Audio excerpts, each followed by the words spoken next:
What went wrong? What went wrong with Randy, Mike Fisher, at the Star in Frisco?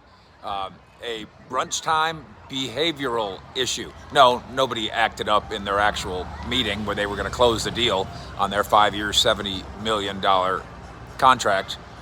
But the issue was a behavioral clause. Now,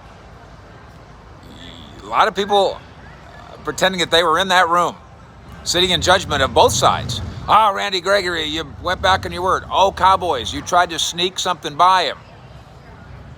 You weren't in the room, and I wasn't in the room. Also, a lot of people in their ivory towers and on their high horses, sitting in judgment of both parties. Randy Gregory, you got a behavior problem. You might as well just deal with it. He has dealt with it in his mind. Oh, Cowboys, you had to deal with them, and then you snuck one other page. I don't know exactly the structure, the physical occurrence, but it certainly is suggested that the Cowboys had themselves an agreement with Randy Gregory, and then they said, oh, by the way, kind of like Columbo. You ever watch Columbo? When he's done questioning a suspect, and the suspect thinks, okay, I can let my guard down now. He didn't get me. And then Columbo starts walking out the door and then turns back and says, oh, one more thing. One more thing is what they had with Randy Gregory. And Gregory and his agent, Peter Schaefer, objected to it. And the mistake, negotiation-wise, for the Cowboys, it can be argued, maybe you shouldn't do that when you know he's already got the Broncos on the other end of the phone. On the other hand, who knows Randy Gregory and his behavioral struggles better than the Cowboys? You can't blame them for wanting insurance, and you can't blame Randy Gregory for saying no.